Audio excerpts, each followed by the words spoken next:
Hello, everyone. Welcome to iReadit. Bringing... Oh, I forgot my headphones weren't plugged in. What are you doing? It's okay, just keep going. Just keep going. It's fine. It's fine. Bringing you your dose of the internet for Sunday. Oh god, it's in multiple now. I can hear you so much.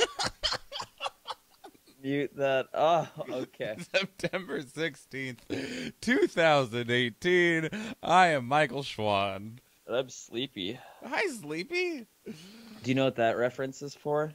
The Snow White. Yeah, that surprised me. You knew it. I know lots of Disney references. Wow, I'm talking about the Brothers Grimm Snow White. This is fucked up. Oh, God damn it, Nathan. Guess I'm just a disappointment. Yeah, absolutely. Anyway. I don't know where my hat is, and I can't keep my hair out of my eyes without my hat, so I have it tied up. Nice. Look like a super hipster right now. Yeah, I know. It feels weird. To be a super hipster instead of just a regular one? No, to be awake. To be awake is to be alive, and that's the absolute worst, right? Oh, absolutely. Anywho, so the first thing that we need to talk about before we go anywhere else is it is 9 o'clock on Sunday morning. Yeah. No one should be awake. Especially not you. But anyway, why are we doing a show on Sunday morning at 9 o'clock in the morning? And the reason is because, unfortunately, this will have to be the one and the only time that the show is now going to be taking place. Everyone, if we can please give a quick round of congratulations and applause to my co-host, Nathan Wood, who received a promotion at his place of employment. Yeah. Yeet, motherfuckers. Congratulations, boy. However, it comes with an awkward time schedule. Very awkward. What is your new schedule, sir? I work noon to 9. Noon to 9. Wait, noon to 9? Yeah. Do you get an hour break? So you're working 8-hour days then? Yeah. Not... At least at the moment. Oh, yeah, that's cool. I would say because normally it's 7.5. So are you getting more hours than you were before then? No, I'm getting the same amount of hours. I'm getting the same time. But important thing is that now that I'm working the swing shift, now that I have to be there till 9, I get a pay raise because of shift differential. And wasn't it like $2 an hour? Yeah, something like that. It's around there. That pushed me up to like $20.33 an hour. That is quite considerable, which is why it was like, yes, you should absolutely do that, 100%. Yeah, it's more money to pay off my bills. And to eat. Yeah, I guess that's important. I mean, you're normally hungry, so... Normally also really dead tired. Yeah, well, that's true no matter what day or time it is. A DV office is real nice. There's like no one working hardly ever, so... Or not hardly ever. There's no one coming in hardly ever, so I like do all my work within the first couple hours, and then I just like kind of fuck around.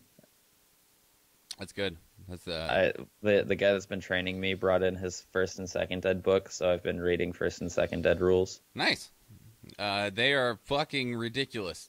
Some of them are cool. Some of them I agree with. Yeah. Some of them I disagree with greatly. Yeah. For instance, I disagree with locking races to classes and letting them only take a certain amount of levels in those classes. Yeah. I also disagree with how women have a different max stats.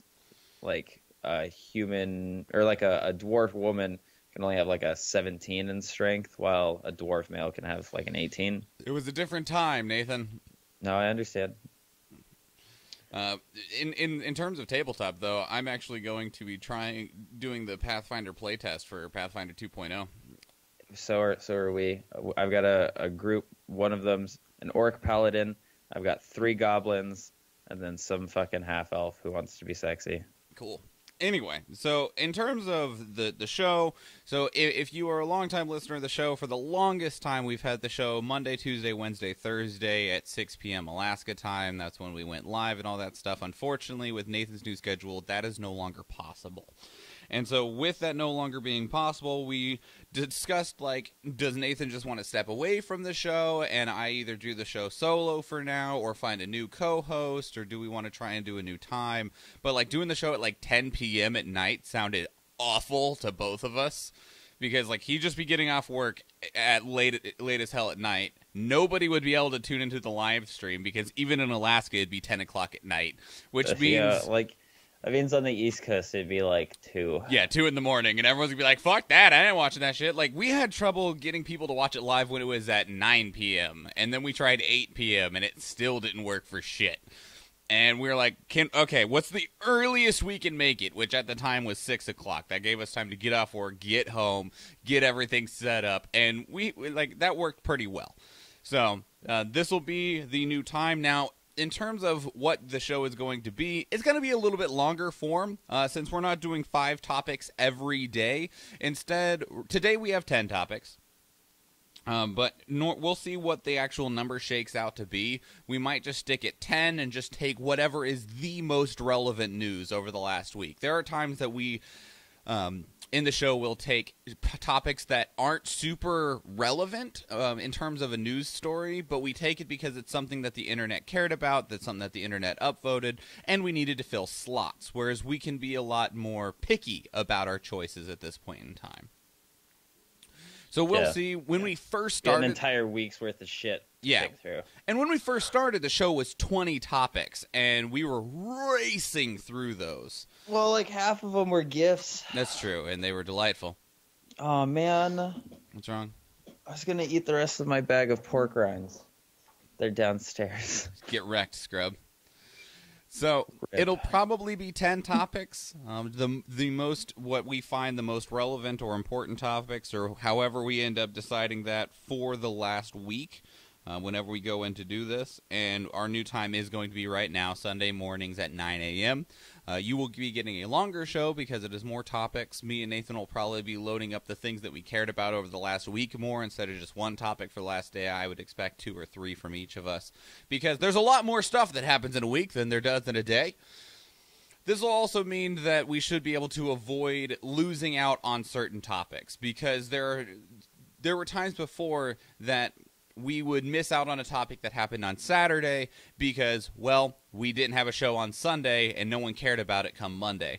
And there was also times where a topic would happen literally like an hour before the show was going to start. And then even an hour after. Or before.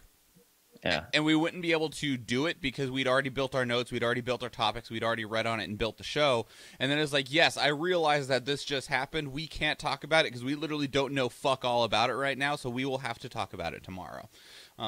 Fortunately, those situations will be able to be avoided with this situation. And for those of our friends that live in Alaska, hopefully if you do enjoy this show, you have a better chance to tune into it on Sunday mornings. You can listen to us yap while you drink your cup of coffee.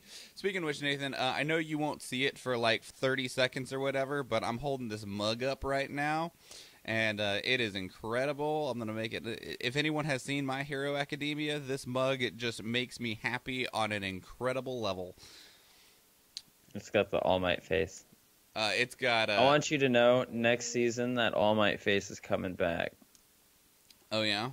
Yeah. Cool. Do you remember what I told you all those 10 months ago? Eat this. Cool. Yo, alright, so I just find it very weird that a grown man is spending all of his time with a child and he's not telling anybody why. Hey, Nathan, don't you fucking question him. It's all right. There's one of two things going on, right? Either that boy is his estranged love child, or that boy is being groomed by him. Well, I mean, he is being groomed by him, but not in See, we need to rescue him. He's just going to hurt himself. So, by the way, question to you, because me and Jennifer have had this question. I know that you've read through the mangas and things like that. Do we have any idea? Fuck, god damn it, Oklahoma. Get the hell out of here. Oklahoma smash! Do we have any idea where Midoriya's father is? Spoilers. Sure. As of now, we have no idea who he is or where he is. Okay. And that's in the manga as well. Okay. But Horikoshi has had interviews saying that he will introduce him. Okay. Because we were just like, did we miss it? Did they say in the beginning like he was always working or dead or some shit? They did kind of. they told you what his quirk was, and that he is no longer around. Yeah, They just didn't say why. because his quirk was like, what he can make a little bit of fire or something like that. He can fire breathe. Yeah. Anyway, all that aside, now the other thing in regards to this is that this is on a more personal side rather than involving this show specifically or Nathan. I now have all of this time that I didn't have before, from Monday, Tuesday, Wednesday, Thursday, when I would normally be doing the show, from like working on notes and stuff. Jennifer just said, "Oh my god, I had to turn the sound." There wasn't an actual spoiler. There wasn't an actual spoiler. Nathan's spoiler was that we don't know shit. That's all. A minor spoiler. It's not a spoiler if it's literally... By technicality, it is a spoiler. I guess. Anyway. Where was I? Anyway, I have all this extra time. So I need to channel my creative energy somewhere, and I'm trying to determine exactly where that is. Whether it's... Dude, make a weightlifting blog. I am not making a weightlifting blog. Become swole. So much time for activities. No. You just need to get like a couple weightlifting sets. No. You can be like Deku, just while you're underneath the table, while you're doing the show, just scrunching and you know, pulling mad reps. Just make it look like you're making masturbating notes. the entire time. Working on D&D characters, cranking iron. Yeah. Get swole. Do squats. Exactly. Seriously though, he's like the most ripped How old is he? 14? I think he's 15. Maybe. Oh. Anyway, I'll find out. Yeah, Keep talking. He's like the most ripped 14-year-old on the planet. I mean, he had to be, and he physically trained that way. And it still wasn't enough. No. Did you see how big All Might was at the same age? Yeah, he's quite large. Okay, so... Izuku Midoriya! Chapters 1 to 3, he's 14. Kose! All for one! 3 to the Provisional Hero License Exam, he's 16. Or 15. All right. And then from the Hero License Exam arc onward, he's 16. Because his birthday is July 15th. Oh, okay. Which, speaking of, me and Jennifer need to watch yesterday's episode. Dude, one of you are gonna cry. I'm pretty sure it's gonna be you. Yeah, you fucking right. Actually, we have both cried a shitload at this show, so... Right, but like this one's gonna really make you cry because... Stuff and things. Yeah. Anyway, so I'm looking for other places to channel my creative energy. I used to write short stories and novels and stuff. I actually went to a college class for creative writing, and I wrote all through school, and then just like... Writing is a very difficult task at times because it's not like drawing a picture where you're like, yay! And then you hold it up and go, yay! And everyone goes, yay! It's like, fuck, I have this entire story, and I have to get all of it down onto this paper, and it's going to take 400 pages, and then I have to hope that someone will take the 10 hours plus out of their day to read that 400 pages. Dude, that's all right. I'm going to tell you exclusively a story that I had come up with, bored as shit at work, but I will tell you as one of my things of the day, because now I have to have like more than one. So I'm looking at trying to get back into writing. I'm going to do the Pathfinder playtest thing with Tony on Tuesdays. I'm going to, Tony, Kobe, and Brett. I'm going to look at maybe starting another podcast because I really love podcasting. I love shouting into this microphone. It's what I do in my spare time for roller derby. I shout into microphones as an announcer, and I need to shout into microphones more. So, yeah, we will see. I will keep everyone updated and informed on what I'm doing, where, and how, and what, and stuff, and such. But otherwise, we do have news for you today. We've already burned through 15 minutes. Nathan, would you like to, shall we move into some news? Yeah, we'll get it done. Get it done so that you can go back to being dead. Mm-hmm. Gotta go eat I really want to sleep before D&D. Go eat some pork rinds, pass out. Yeah, and then I got D&D at 2. Pass out in a pork coma. What? Can you not say that ever again? A pork coma? Like... That's gross. 10, Pussy You fucking pig. Yeah, damn right. Pussy Riot. Fuck, goddamn it. Pussy Riot. I'm just gonna keep saying this goddamn word. Pussy Riot, Pussy Riot, Pussy. Say it 5 times fast. Pussy Riot, Pussy Riot, Pussy Riot, Pussy Riot, Pussy Riot. Pussy Riot member Spend them hospital. racks on new chains. God damn it, Nathan! My babe loved you, cocaine. I was almost past it. Pussy Riot member hospitalized after losing sight and ability to move as family fear he's been poisoned. Oh, neat. This was submitted by Random to Our World News. Man, all these Russians are getting poisoned. Yeah, and this is Pussy Riot's member Pyotr Verzilov.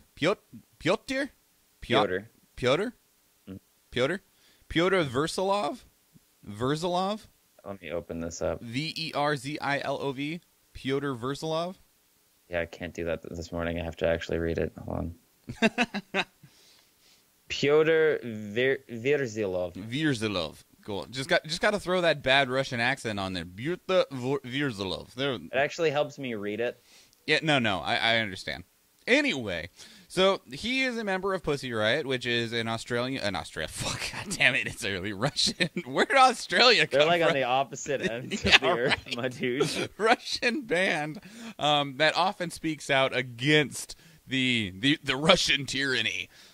Recently, they actually surged onto a football field, traditional football, not American football, in police uniforms to protest various kinds of political imprisonment in Russia. And recently, he was just hanging out at his house when he started to lose his sight, his speech, his ability to move, and he was rushed to the hospital. And now his family is not being allowed to see him in the hospital. Well,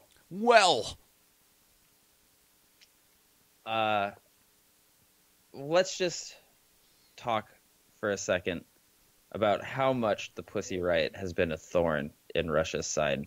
At least Putin's Russia, because they are not just a band; they are a political movement in and of themselves.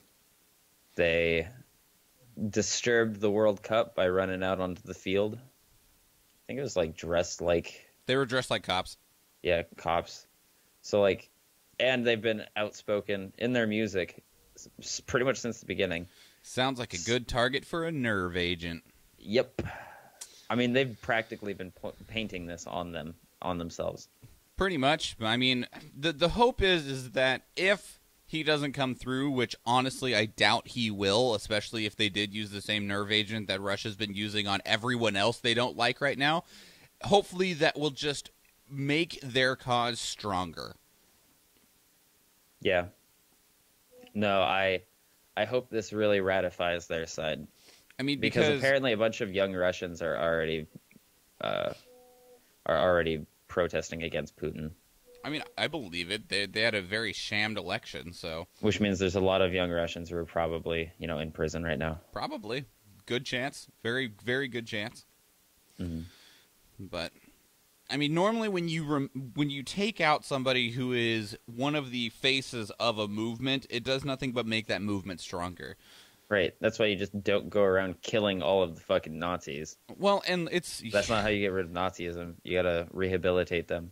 Well, and it's even in Russia, it's no different than Alexei Navalny, who every time he tries to do anything political, they just throw him in jail, and everyone just gets up in arms over his crap. I mean, if we want to go a little bit more local, it's like when they friggin' shot and killed Martin Luther King Jr. I mean, that just made everyone more empowered to try to fight stronger for what he stood for. Yeah, and look at him. He's out of prison now. Yeah, so.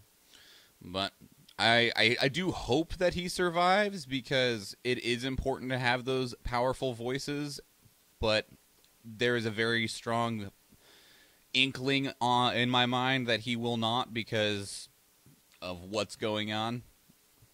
Yeah, I feel like even if he comes out of this whole poisoning, it may just stop him from continuing, because you really get fucked up from this poison. Well, and if he survives, he might not survive in a state where he can do much. Yeah. So, who knows? Yeah. In any case, 9. Senior Google scientist resigns over forfeiture of our values in China. This is submitted by Fossey22 to our World News. So it was revealed recently that Google is working on a search engine, essentially, but which is codenamed Dragonfly, specifically for China, that will allow the Chinese authoritarian government to remove specific content from the internet, such as information about political dissent, free speech, democracy, human right, and peaceful protest. Okay, all right. And already there have been around 5 people that have resigned from Google over the Dragonfly search engine. And basically, they're just... Google's an American company, operates out of America, and they're like, this is literally contrary to everything that we stand for and what Google as a company should stand for. No, I can understand, because China right now is in a very interesting spot where they're trying to censor literally everything. And Google theoretically is supposed to be against censorship. And they've been oddly compliant with a lot of places just so that they can make a buck. Well, and this is, and I've stated this before, and I know that I've said it in this exact form several times, is that while there are benefits to capitalism, when you get to the later stages of capitalism, this is one of the problems of it's not about the company or anything beyond just trying to make your bottom line go up to please your shareholders. So right. Whatever that means is you're literally just licking boots and kissing ass so that you can get money. Yeah, you literally just do whatever it takes to make that line keep going up. If it doesn't make the line go up, you're not interested in doing it. Yeah, no. I think that's a bad idea for Google to be doing this, but I feel like they should stand by their integrity and not cave under China's pressure. Because I understand you can get huge off of the Chinese market because, like, there's so many people in China. But that doesn't mean you should. Well, and the thing is, and I understand I'm coming from a more knowledgeable standpoint, but there's ways around those levels of censorships with things like VPNs and proxy servers and etc.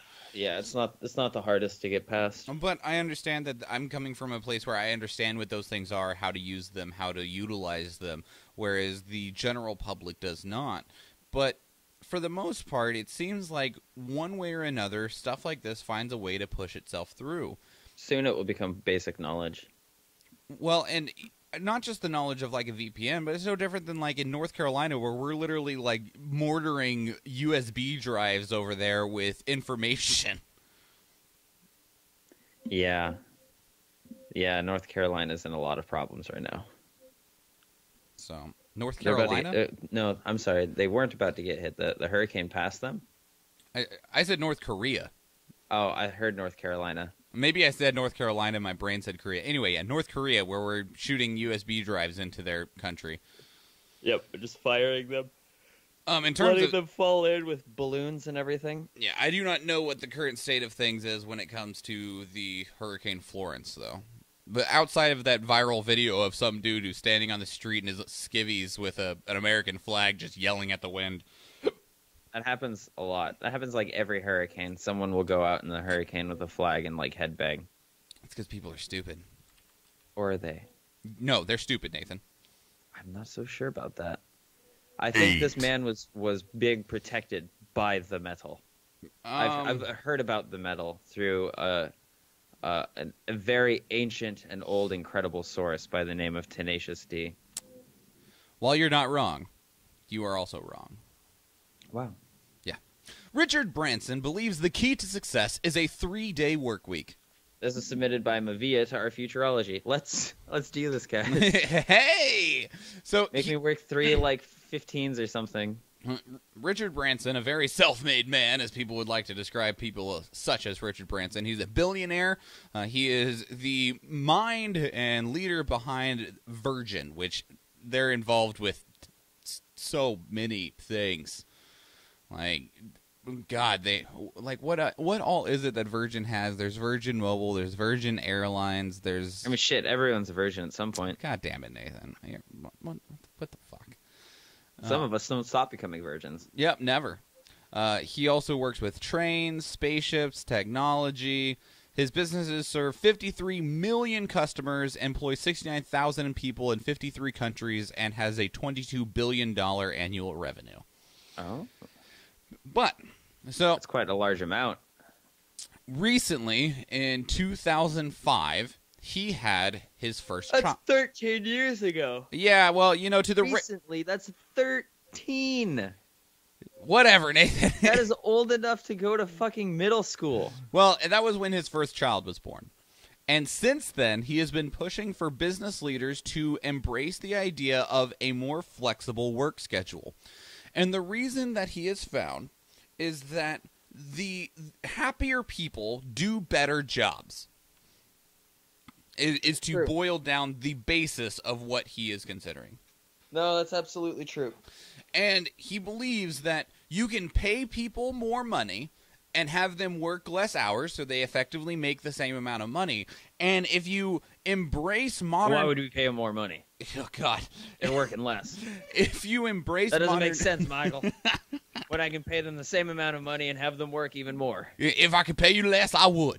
Anyway, and with modern technology, they could be more efficient in less time if you just put in the effort to work with your employees to ensure that everyone is getting the absolute most out of your work agreements. So provide them the technology they need, give them the opportunity to work flexible hours or even work from home, and give them what they need to be happy and have time to spend with family and friends and doing things they want to do. Because if you give them that opportunity and give them the tools necessary to do the best job they can, they will give you that work in return. It is I trust you to do the best job and to do this work in this amount of time, and if I trust you to do that, then you are going to trust me to give you the time and money and things that you need to have a life, to enjoy your life. Well, that would work, but we have a ton of shitty bosses who already take advantage of people, so I don't think it would actually. Right. We should still implement it. He is still working towards it because he understands that it's a very delicate balance, especially because of situations like people will do shitty jobs purely because of one manager. And basically, it would require an overhaul of a company from top to bottom. But he does believe that for the success of humanity, that this is the direction that we need to take. Working ultimately towards... I like his conviction. I'm sold. Working ultimately towards a 3-day work week. All you got to do is say for the sake of humanity and make it something that I'm already in agreement with. And you're like, hey, rich guy, I'm on your side. I'm on board. I want to work 3 days a week. I think that'll be great. Kirk just joined the chat room. Kirk, congratulations on your wedding. Yeah. I would also like to state that, so he got married on September 8th. Congratulations, my dude. And I was hanging out at my family's house for my birthday and Jennifer's birthday on September 9th and 10th. So we were having a joint little birthday celebration at my family's house. And I had commented to my grandma who's in town, and I was like, and we had talked previously about going and checking out where me and Jennifer have already reserved to get married at. And she was like, well, let's just go right now, getting up out of her chair. And we were like, oh, okay. So we got up out of the chair, and we started driving, and we drove over to the Bayshore Clubhouse. And I'm like, it's Saturday. It's a beautiful day. There is probably something happening at the Bayshore. Just Surprise. A heads up. And we park, and I see this little pink car with 4 doors, and it looks like a little sad little hatchback thing. And I'm like, I am 99.7% positive this is Ben Harris's car. I am almost positive this is Ben's car. Why would Ben be here? And then, we walked by, and we were like, yep, there's a wedding happening. We see all the chairs and stuff down. Didn't occur to me at all. And so we walked around the lake and stuff. We start walking back up. And then I'm like, yeah, I'm certain this is Ben's car. And as we're driving away, I see Ben walk out. And I think it was Tom that walked out the door. And I was like, oh, God, it's Kirk's wedding. It's like, that makes sense. Kirk is getting married today, and I didn't know where he was getting married at. Apparently, he's getting married at the same place that I'm getting married at. Surprise. Which, Kirk, I would like to talk to you later about your wedding, because we're getting married at that same place, but we're getting married in June 1st of next year. And I would like to ask you if there is anything that you basically realize that you would do different, that you would change, something that you're like, we really wish we would have had this, done this, mostly around the venue, because like while the Bayshore is really good about trying to provide you with everything you need, it's not 100% clear to me on if everything that we actually need was there, outside of, like tablecloths and stuff like that. But so if I can just pick you, if there's just anything at all that you're like, yes, we absolutely realized that there was not enough room in the kitchen, or we really wish we would have utilized this space, or we wish we would have done this here, or anything like that, anything involving the venue, with a little heads up there, just because learn from people before you. So if you ran into any snags with the Bayshore, I would love to hear what they were. Otherwise, again, Kirk, congratulations on your wedding. I hope it was a beautiful and wonderful time. I saw a couple of pictures, and it looked absolutely incredible. And I'm excited to get married in that same exact place, because it is a beautiful, wonderful location. Anyway, back to the news. What are we talking about? We had just got done talking about Richard Branson and 3-day work weeks. Oh, yeah. 7. The United States has spent $1.5 trillion on war since the September 11th attacks. This is submitted by Dorvis Jessup to Our World News. So, over the past week, in fact, it was 5 days ago, was September 11th, and 17 years ago is when a couple of people flew some planes into the World Trade Centers that resulted in a mass loss of life. That's almost 2 decades. That's crazy to think about. There are people now, Nathan, that are in high school that were not born when it happened and are learning about it happening. Yeah, I know. That is weird. I just think it's weird because I was sentient and moving and understood things when this happened, and it's almost 2 decades. Yep. Indeed. Anyway, so while we could talk about the stuff around 9/11, the internet apparently found that it was important for us to talk about how much 9/11 has cost America, which the current estimation is $1.5 trillion over the last 17 years for the war in Afghanistan. That's a lot. That's a whole fuckload. Although this is apparently Secretary of Defense James Mad Dog Mattis is currently traveling to Afghanistan to enter into peace talks with the Taliban, which could possibly signal the end of the war. Whoa. Peace talks with the Taliban. That's interesting. Which apparently this is America's longest war, and it's 17 years. I did not know that. I figured we had been in one that was longer than 17 years. I thought we had one called like the 18-year war. I don't think so. Oh, man. What the fuck is that then? I don't know. I'm looking it up. Okay, you look it up, sir. You find your answer, and you tell us what you find, okay? Oh, it's the 7 Years' War. I'm way fucking I don't off. think we were involved with the 7-year war, were we? That was Portugal, wasn't it? No, it was involved every European great power of the time and spanned 5 continents, affecting Europe, Americas, West Africa, India, and the Philippines. Sure, okay. Anyway. So, yeah. America's real good at spending money on guns, bullets, bombs, planes, and other things to help fight other people. Yeah, it happened in, like, upstate New York and stuff. Oh, okay. But it was between, like, the British and the French. You ready for this? And then the Indians got involved. Or the Indians. Ready for this psychopathic shit, Nathan? What? You ready for this psychopathic shit? All right, so, like, crazy psychopathic shit or, like... No, I guess crazy is the only way to describe psychopathic. Texas radio host admits sexually abusing kids and paying $45,000 to have prosecutor killed. Oh, what? Yeah. Submitted by Mr. Serious One to our news. Yep. What? This is 70-year-old piece of shit from Texas. You know, it hasn't stopped there. He's 70. He's probably been doing it for 50-plus years. Well, and that's part of the problem, is that while he has pled guilty to 4 charges of sexual assault to a minor as well as attempted capital murder, there is belief that there is hundreds of victims, but they can only actually get 4. Yeah. Mm-hmm. And apparently he paid someone $45,000 to kill the prosecutor that first charged him with the abuse. Apparently, the police seized a steel briefcase with more than 8,000 images of homemade child porn dating back 20 years, along with dozens of photos of boys police have been trying to track down. Yay! So he probably murdered all these people too. Yep. Well, he's not surviving. He's 70. He wasn't going to survive anyways, but his prison sentence is going to be cut a lot shorter. You know, it is one thing to be a massive pile of trash when you do the first of these acts, and then to take it to a whole new level when you're like, you know what?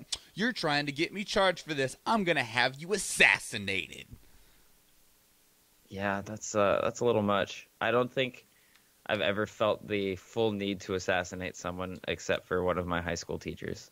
Like, all right, do not pass go, do not collect $200, go straight to jail, and then promptly die. Yeah. Yeah, like, I do not see him lasting a week in prison. I mean, he might get a week, because it might take that long to process him in.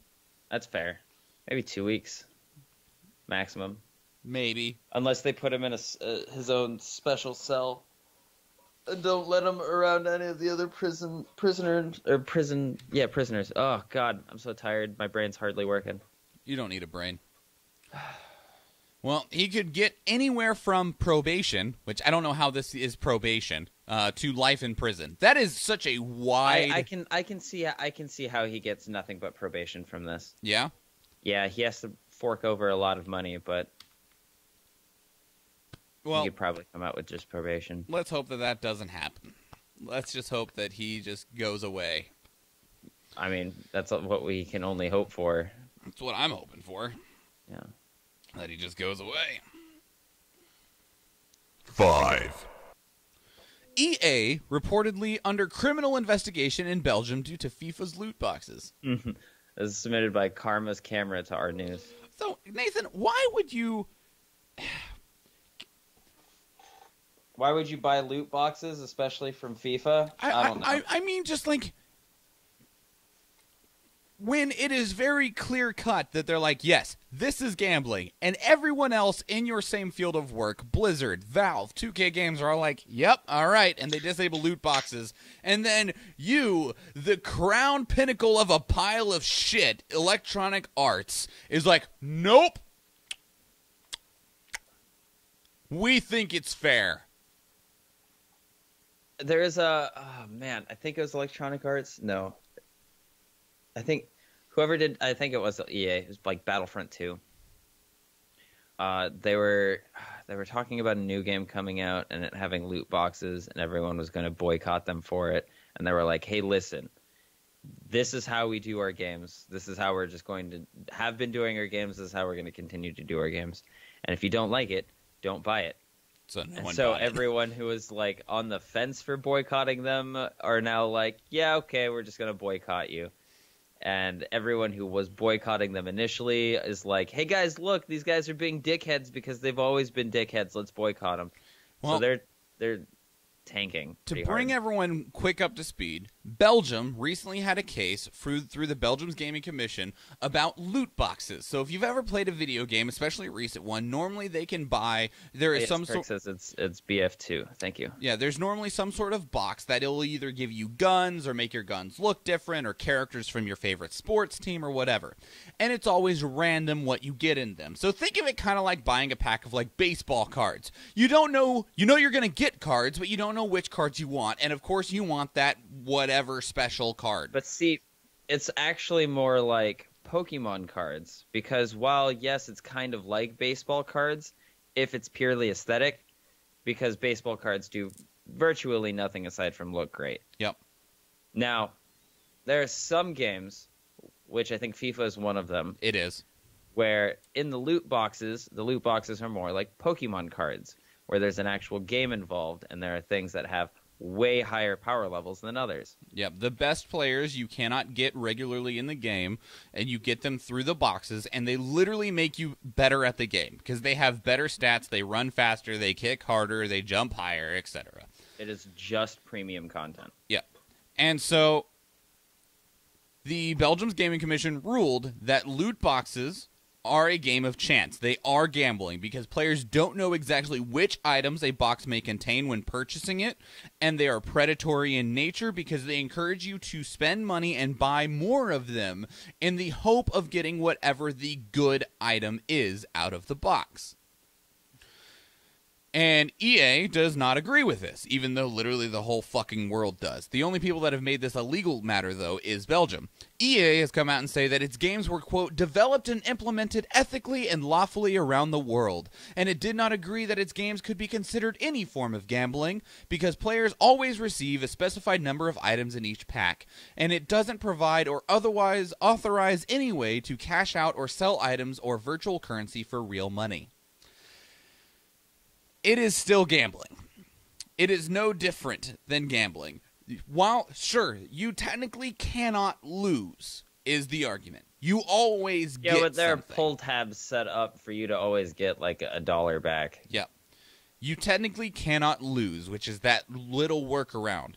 But it is still the same type of predatory nature that regular gambling is. You open a box, and you either get a pile of garbage. Don't worry, though. You still got something. You get a pile of garbage, or you get the shiny thing. If you don't get the shiny thing, you still want the shiny thing, and you're encouraged. They encourage you to spend money to get the shiny thing. If you lose a game, they go, well, you know what you can do to help you get a game? Open this loot box. It'll only cost you $5, and you could get this player. That would make it a lot easier for you to win the game. And when you open, we'll say 5 of those boxes, and 4 of them have nothing but garbage in them. But don't worry, you still got something. We promise you'd get something. And one of them has the shiny thing in it. You get this huge dopamine rush of like, yeah, I'm fucking lucky as hell. I got the shiny thing. And then you do it again, and you do it again, and you do it again. And they're preying on that dopamine hit of getting the shiny thing that you weren't sure you were going to get. While you do always get something, it is just like gambling. 100%. Like, I have watched people that I know are broke go up to the counter at a card shop, open up a pack of magic cards, and it didn't have what they wanted in it, so they bought another one, and they bought another one, and they bought another one, and they bought another one. I used to work at a card store. I once watched we had to implement a store-wide policy where you can only sell twice a day to the store.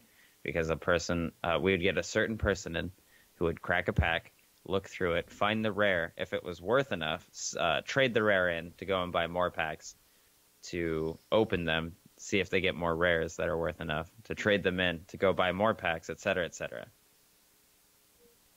Yep.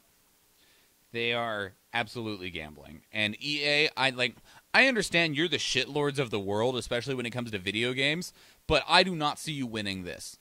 Because anyone who has any understanding of what a loot box is will understand that it is absolutely gambling. There's no doubt about it. 100% gambling. You can try and argue against it, but it's not going to work. It is a losing battle. Mm-hmm. Like, loot boxes are going to slowly start to work their way out. They had a shelf life already. Because as gamers got smarter, they were going to move away from loot boxes anyway. Because it is not a good practice. I know it makes you money hand over fist, which is why you do it. But slowly it is going to disappear. Until the only things that have loot box-esque things are virtual card games. Well, and even then, I don't know what might happen to them in terms of how this might work with, like, how... I don't know how, like, for instance, Hearthstone is a Blizzard game. I would need to look to see how Hearthstone functions in... So what they do is, instead of you paying money for their packs, you pay money for their in-game currency, and then you can spend the in-game currency on a bunch of different things, including packs. Maybe. I don't know, though. Like, I don't know if that would still work for the way that Belgium has set things up. I don't know how that works. No, that's how I'm saying that they do it now. Oh, okay. That's how it worked before, wasn't it? Right, but now you could at some point just purchase the packs and not have to purchase the in-game currency. Sure. And this is like a workaround. It's Maybe. like gently towing the legal line. We'll see. I mean, we might just go back to just straight up DLC. Who knows? Which I kind of hope for. I enjoyed DLC and whatnot. Like, the thing is that there are people arguing that's like, it's the only way we can make money off of video games anymore. And it's like, well, that's actually bullshit. Because if that was the case, games like God of War and Spider-Man wouldn't exist. What was the first ever pay-to-play game? I don't know. It is whatever the first arcade cabinet was. Well, I mean, there's a difference in paying to play a game and the pay to win type games. Well, I didn't say pay to win. I said pay to play. Sure. How is paying a quarter each time you play much different than paying a subscription each month? It's not, but I feel like that's a completely different topic. You're talking about paying to play a game, not the predatory nature of loot boxes and packs. Right, but like when you have a game that's pay to win, it's pretty much pay to play. I guess we'll just have to wait because and see. playing for free in a game where you have the option to pay money to get exclusive items that are better than literally everything else than you can get, you are essentially telling all of the free to play players, hey, you're not actually playing this game. That's no different than going to the store and buying a game for $60, though. Kind of like, okay. So going to the store and Kirk says Skee Ball was the first pay-to-play game. $60 is fine because you have the set $60 game, right? But if you're playing a game that's online that says, hey, this is free to play, go ahead and play it, play as much as you want, but hey, you can't actually succeed in maybe like the PvP because you have to purchase, all of these armors and stuff, then it no longer becomes free to play. I think that's still a completely different issue, because if you can just give $5 and get exactly the armor, it is not part of this whole gambling thing. It may still be a predatory DLC nature of you have to give us money to succeed, but it is not. But it's not gambling. The whole gambling portion of it. Yeah. All right. So once we get done with these gambling things, that's the next thing that we have to work on. Well, I don't think that games suck ass. I don't think that'll ever come to a legal standpoint. I think that'll just be a matter of gamers saying no to that. That's fine. If they just keep saying no, eventually it'll change. 4. Dallas police accused of smearing man killed by cop in his own apartment. This was submitted by Forever Wasted to our news. This story pisses me off. So yeah, they get a. This is the story of Botham Jean, who was in his own apartment when, late at night, a cop... With his cool-ass name. Yeah, Botham Jean. Officer Amber Geiger came home, but she went to the wrong floor. I think she lived on, like, the 3rd floor and instead went to the 4th floor, some shit like that. Went to where her apartment would be. They shared the same type of floor mat, so it looked like her apartment. Door was unlocked. She went into what she thought was her house, finds Botham Jean in his house, thinks that this guy has broken into her house, shoots him twice, and kills him. So it's clearly on her.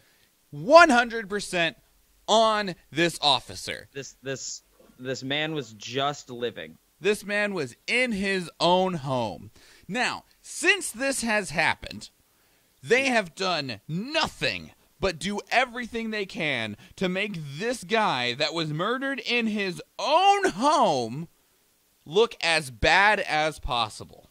They had a search warrant after he died for his home. Who and on the search warrant, it was like, yeah, you can search for drugs and stuff. Who approved that search warrant? What judge signed that? What probable cause did they have? Racist-ass judge. What probable cause did you have for searching the home of a man that was living happily in his home that you went in and shot him?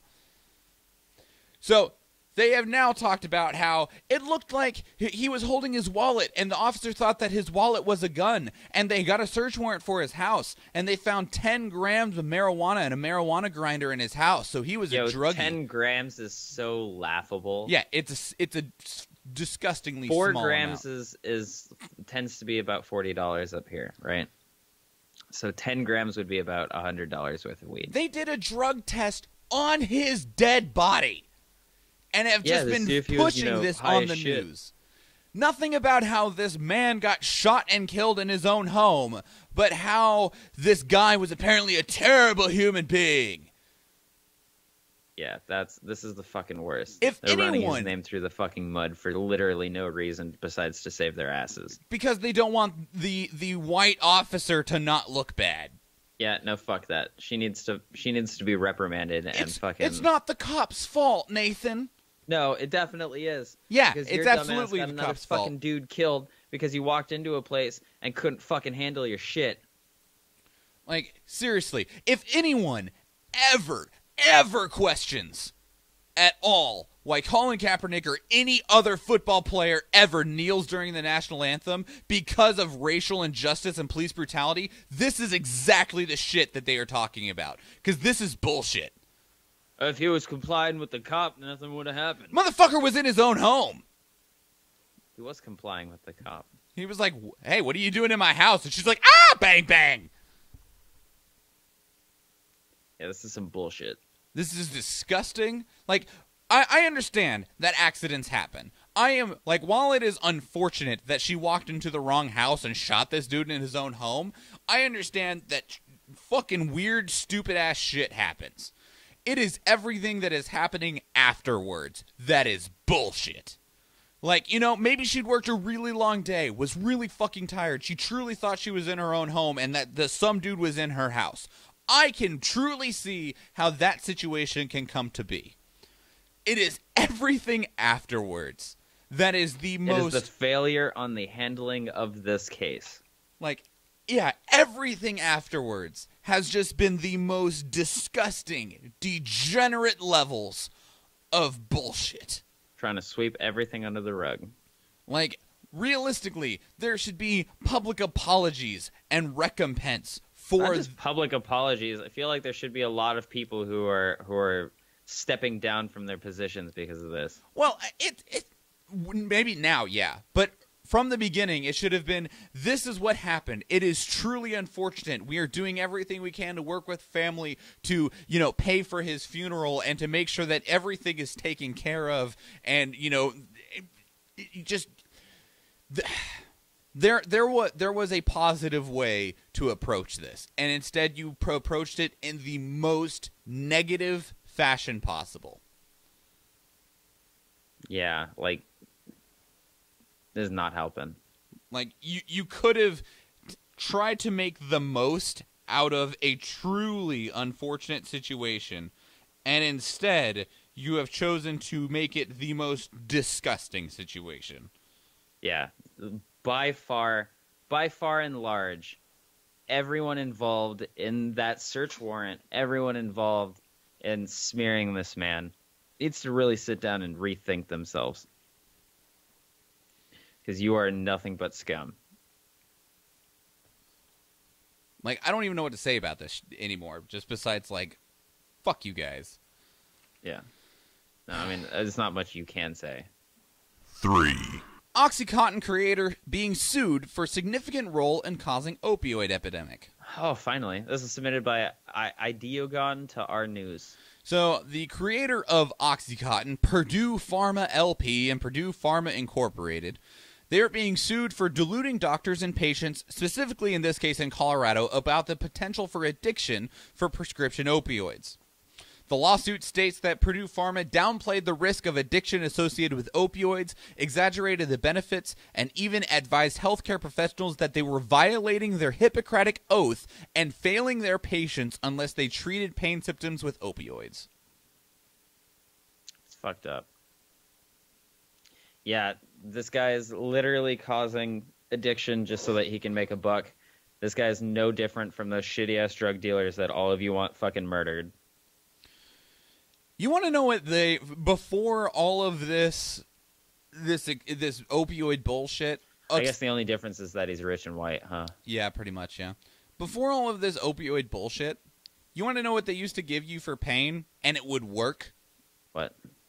Ibuprofen. They would just give you larger and more concentrated amounts of doses of ibuprofen. You know what they can start doing in certain places? They can start issuing CBD oils.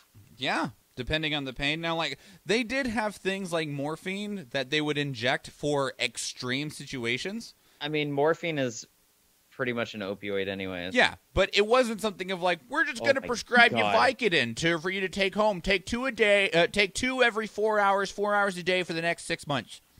When I got my kidney stone, I had to get morphine quite a bit. It was like 2 or 3 times that I went to the thing that gave me morphine. And I will tell you what, I absolutely love morphine, and that's the problem. Yeah. But realistically, thinking back on it, I really want to be on morphine right now, and that's a real big problem. Yeah, don't do that, Nathan. It's a lot of fun. But we were able to manage people's extreme pains with medicines that were not hyper addictive. Just moderately addictive. Moderately habit forming, depending on which one. Like ibuprofen, I feel, is more habit forming than morphine. Morphine's actually addictive. I feel like ibuprofen largely is less destructive to you in your life, though. I don't know. It depends.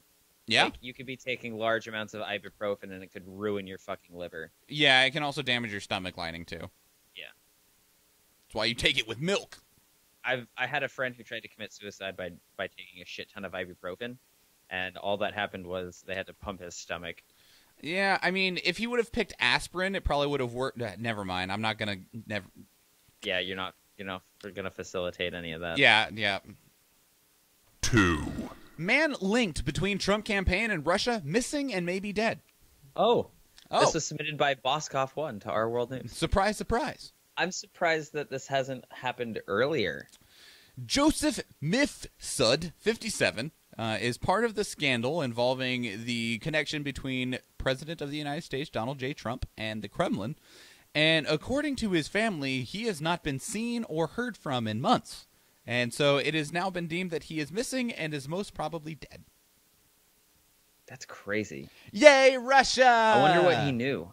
I don't know. Doesn't matter now. He's gone. Watch, they're going to find him, and he's going to be dead by poison. Probably. He's probably. You mean if they even find him and he wasn't fed to pigs? Yeah, that is true. Man, it's crazy how much subterfuge and actual underhandedness is going on right now. I guess is always going on, but is really coming to light. Like, I can understand why some people didn't like Obama, but I gotta say, the biggest controversy around Obama was people trying to figure out if he was born in America or not. Or DACA. Like, yeah, maybe DACA, yeah. But this presidency has had nothing but shady shit all around it. Yeah. I guess Benghazi was kind of a thing. That wasn't a presidency, though. That was all on Clinton. Yeah, that was all on Clinton, but it was his cabinet. Yeah. Which, yeah. But that was 8 years worth of stuff. This has been 2 years, and it large dwarfs it. And it keeps getting bigger. Yeah. That's the other part. Is it just keeps growing. It just keeps getting bigger. I am of the opinion that it is of the same properties that our universe has, and that it's just going to keep expanding outwards. And eventually it'll catch itself up, and it'll go to the full expanse that it can. But until then... Or it'll collapse in on itself. Yeah. Well, I mean, that's also another positive thing that could happen. 1. New cancer vaccine is 100% successful in mouse model. This is submitted by Wagga Maga to Our Science. This is cool. So these cancerless mice, none of them were born in a specific time to be cancer. This is an experimental cancer vaccine that boosts the immune system so that it is able to more strongly fight cancer and can work in tandem with other cancer therapies. So all of these mice were not born between June 21st and July 22nd? God damn it, Nathan. It's a pun. And you had to look up the months for cancer, didn't you? Yeah, I did. I didn't remember cancer. The only one I vaguely remember is Scorpio and Sagittarius. And that's because my birthday is literally on the border. Yeah. Anyway, So basically, What? Don't get crabby. They add a molecule called diprovosin to a vaccine, and basically what it does is it just makes your body better at fighting cancer cells and fighting tumors. That's all it does. Because we already have treatment that will direct your immune system to where. I mean, your body is constantly fighting off cancer, anyways. Yeah. I learned that from Cells at Work. Yeah. But which, if you guys haven't watched Cells at Work, you guys should. Because it made me feel bad for cancer. Oh, now I don't know if I want to watch it. It does look really good, though. We'll probably watch it after we finish Beelzebub. The whole cancer scene, like, when the cancer cell came out, I was totally like, yo, that looks like motherfucking Kaneki from goddamn Tokyo Ghoul. And then they had, like, a Tokyo Ghoul style fight. And one of the people he's fighting is a specific type of white blood cell that is, like, set on killing those things. And she kind of looks like a buffed up Toka. And I'm like, this is literally just Tokyo Ghoul, guys. What the fuck? In any case, so we already have treatment that helps your body find and fight cancer cells, but they're not very good at it, especially since cancer's like, ooh, more cells to add you to the tumor. And what this does is it just empowers your body, essentially, and gives it better instructions on how to fight cancer. What's even better about this is that it doesn't have to be injected directly into the tumor, and it can actually be done intramuscular, and while it takes additional doses and takes longer, it will still work. All of the mice involved that were literally given cancer and forced to grow tumors for this, they had a 100% success and survival rate, and not only did it cure them of their cancer, it also prevented them from that type of cancer returning. This cancer that they were fighting was specifically melanoma, and it literally acted as a vaccine. So not only did it get rid of melanoma, rid them of their tumors, but they were like a skin cancer. I don't know, but they also weren't able to get the cancer to return because they were literally vaccinated against it. Melanoma is a skin cancer. Often you can see it by like weird growths or a change in existing moles on you. So yeah, awesome. So if you have a mole that you knew looked one way and then is now kind of different, or a new spot that has popped up, you may want to go and see a doctor about that. You can see a doctor about that. I can see a doctor about that. I have the medical benefits for that. However, I don't want to because of the premium I have to pay. Go to the what the hell is it called? That being said, I also don't have any like weird abnormal bumps beside my penis. Nathan, the Coalition Health Center at Regional is $25. That's cool. Just so like you're I aware. said, like I don't have any weird like new bumps aside from my penis. Yeah, well, if you'd stop ripping it to pieces. I mean, the way I figure it out, right, is people who are training for Muay Thai will kick banana trees to break their shins so that they can grow back stronger. So I didn't intend if for this to be an continuously explanation. rip my dick over and over and over again, it will come back stronger. No, Nathan. Just like a Saiyan. No, Nathan. It needs to be beaten to a bloody pulp before it comes back even stronger. Before it comes back Super Saiyan. One day, my dick is going to get real angry and my pubes are going to go bright yellow and there's going to be electricity crackling around it and it's going to shoot out a fucking Kamehameha wave. And this is why I marked the show as explicit. God damn it. I'm Mr. Meeseeks! Look at me! Me! Happy Sunday morning, everybody. Hey, Nathan. Because I am easy like Sunday morning. Besides your Super Saiyan dick. It's actually not this. What did you care about? I don't know. I just threw that one up there. That's all right. I had a couple of important things that I cared about. Okay. Number one being the new episode of My Hero was a real tearjerker. Okay. It was definitely gonna make you cry. Number two, my leopard gecko finally passed. Oh, did he? Sick as dead? Right now, I found him yesterday. Right now, he's sitting in a plastic bag, and I don't tell city limits, but I plan on burying him somewhere around here. Cool. but you're not supposed to bury animals. Yeah. Aside from that, I've been playing Spider-Man, and that game's the fucking jam. Right on. And I'm going to tell you about the short story idea that I had. I'm listening. So I wanted to make a Lovecraft story, like Lovecraft, Cthulhu, mythos, everything. So it's going to be about a private investigator who gets tasked with finding a college student who is going to Miskatonic University for, like religion or something. Okay. So he goes there. Everything's fucking crazy with the dude's classroom, with some things like the teacher is obviously suspect and whatnot. Then he comes to find out that the kid was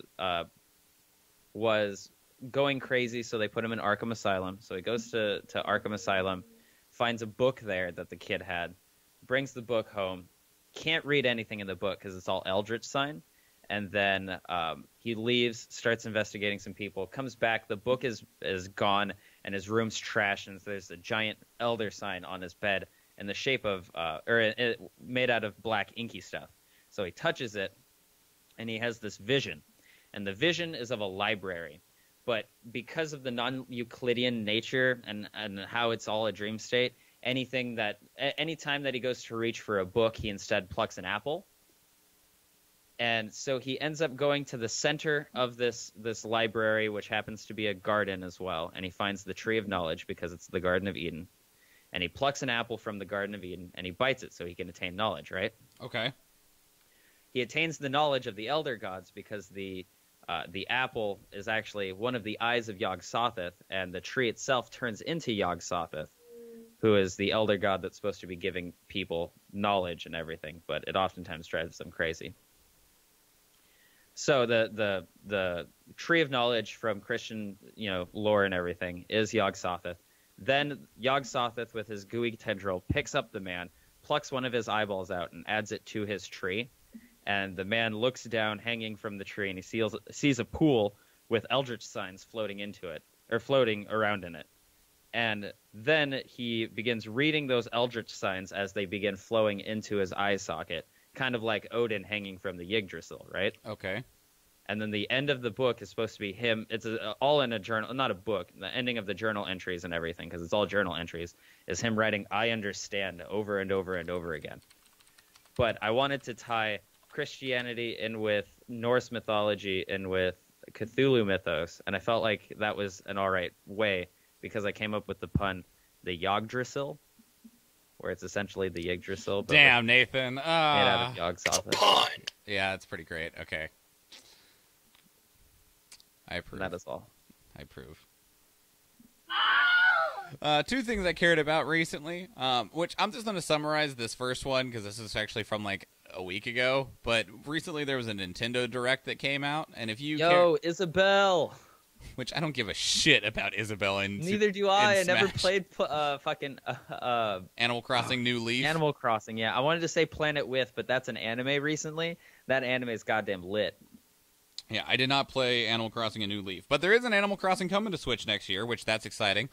We are also getting a remastered edition of Final Fantasy Crystal Chronicles on the Switch that's going to have Yeah. That's not the only Final Fantasy game we're getting. It's the one that matters to me right now, because it'll Sure. have online play, which means that the way that you're supposed to play Crystal Chronicles will be possible without having 3 friends to play with and 4 link cables with Game Boy Advances to play. Just like the Minish Cap. They should, or not Minish Cap. The Four Swords Adventure. Four Swords Adventures, which they should bring back. Yeah, they should. But we're also getting Final Fantasy VII, Final Fantasy IX, Final Fantasy X and X-2, Final Fantasy 15 Pocket Edition, Final Fantasy Chocobo Mystery Dungeon, all of which are going to be coming to the Nintendo Switch as well. You've already said the more important one there, Final Fantasy IX, even though it had a non-ending and was fucking amazing. We're also getting World of Final Fantasy also on Nintendo Switch. I heard that one was just meh. It is alright. I like it jams a bunch of Final Fantasy characters in chibi form together, which is cool, which is what I've been researching Edgar's voice for. I mean, it's essentially exactly what you described, but it has its own story, and it's pretty cutesy and fun, and has a more unique combat system, so... but yeah, that's super cool and exciting. I picked up Bravely Default to try and finish it. Couldn't? No, I was at the last boss fight for Chapter 4, right? And so I was like, I'm going to look up a strategy on how to beat him because, I just like preparing beforehand. So I researched on a YouTube video how to beat him. And I was like, all right, I wonder what level this guy is. And so I skip to the very end, and I see what level his party is. And his party is all level 59, right? Is that the max level? No. Okay. All of his parties are level... the entirety of his party is level 59.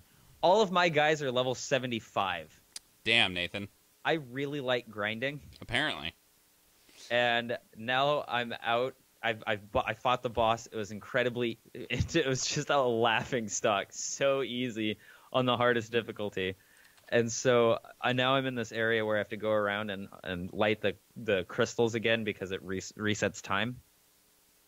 And I can't grind. It will not give me any experience or job points for whatever random monsters I fight. I have to fight these little bosses first, and I'm so pissed. So, question to you, Nathan.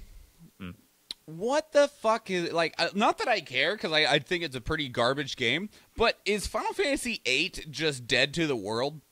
Yo, no, there is a lot of diehard fans for Final Fantasy VIII. I understand. Final Fantasy VIII has Squall, and, like, okay, No, so beyond the explain. fan base, the question is, it's not come to PlayStation 4, it's not available on your phone, it's not coming to Switch, like, this game is being skipped for some reason. Because it's the worst one. Let me explain why. No, Final Fantasy 3 exists. Okay, so it's the second worst one. Gotcha, alright. Now, let me explain why. Because even though I beat the game, I felt compelled to finish the story. The story was the only thing that made me feel like I should play that game, and even then the storyline was very weak because it stems from, like, kind of reality, and then at the end of Disc 1, it just goes fucking crazy. Like, there's way more magic. The fucking Balam Gardens ends up being... anyways, so the point is, the after Disc 1, the plot and everything starts getting more contrived, and on top of that, the mechanics for the game were lackluster at best. Because in the game, they implemented time-based attacks, where when you... Normally in a Final Fantasy game, you're set up, with... a turn-based style, 3 or 4 versus, a set, right? You pick your attack, they go and attack them. Well, in this one, when you pick your attack, based off of your animation on certain times, you can press the button, and when you press the button, you do more damage. But the visuals for that were so shitty, half of the time you didn't know if you were getting your Renzo Zukin off or not. Yeah. And even then, it was still incredibly difficult to do. Because they didn't implement a circle that closed in so it's easier to time, like literally all of Legend of Dragoon. Well, and even beyond that, like most of the time your limit breaks, or whatever the fuck they were called in 8, you had to be almost dead to use, which is just counterintuitive to how you normally want to play RPGs. Right, you want to keep your guys at max health. Yeah. So, and on top of that, the other thing that was a real big bother was the way they dragged out their game. Because, in a Final Fantasy game, you have to get, 80 hours or so of game time or whatnot. So they made this game to where everybody in the fucking game were blue mages. And that doesn't bother me. Because in previous games, it was easy to get blue mage spells. You either ate things, you beat them to a certain spot and you scanned them. The important thing is that when you got the blue mage spell, it gave you the blue mage spell for everybody. With this one, you have the draw mechanic, and you have to sit there and draw from your opponent all of their energies so that you can get their stupid fucking magics. The only time you can cast fire is essentially if you draw it from an enemy, and if you use it once, you are out of it. You have to go and draw it more. So you end up sitting there in an area drawing from these enemies until you have 80 plus so that you can go through the game without having to fucking come back there ever fucking again. And even worse than that, you have to use your spells as though they were items and attach them into your stats, and they affect your stats. And the more of a spell you have, the better the stat is. So if you have 100 of a fire spell, it'll add more to your attack than if you only have 25. So you don't want to use magic because it literally makes you worse. Yeah. Game is stupid. Which, anyway, Golden Sun had a very similar mechanic. But Golden it wasn't Sun ass? had jinnies or jins, and when you get jins, you would put them on your characters, right? And when you put them on your characters, depending on what kind of djinns they were, depending on the person, and depending on what other djinns you had, they would give you a different class. And when you had these different classes, they gave you different stats. But when you used your djinn in combat, it would set them on standby, and your stats would drop. However, it was a significant portion, but it wasn't too significant to really make the mechanic really bad. It was more like a very nice and friendly boost to your strength every now and then. Mm-hmm. But when you used your djinn, you can then, after you summoned your djinn, use them to summon a big giant summon, and that summon would reset your djinn, and you would just be fine again. So there was an in-game fashion, an in-combat fashion to simultaneously use your stats and get them back. Which, speaking of Golden Sun, one last thing before we go ahead and start getting out of here. One, I really want Isaac to appear for Smash Brothers Ultimate. Everyone does, dudes. Isaac is such a good fucking character. And I don't know now why... that Gino's gonna come in, like, Isaac is the one that everyone wants. Because I can almost guarantee Gino is gonna be a fucking a goddamn fighter. And the other thing is now that I have an Android phone, I have the Samsung Galaxy Note 9, or whatever the fuck this thing is called. I have an emulator on here, and I'm playing Golden Sun on my phone, because nice. Fuck yeah. I have an emulator on mine for Golden Sun 2, because I don't own that cartridge, but I own Golden Sun 1 over there, and then I think I let you have Golden Sun Dark Dawn. Yeah, it's in the other room. Yeah, because I have another one sitting around here. Oh, the other thing I cared about, I completely forgot until my face started hurting.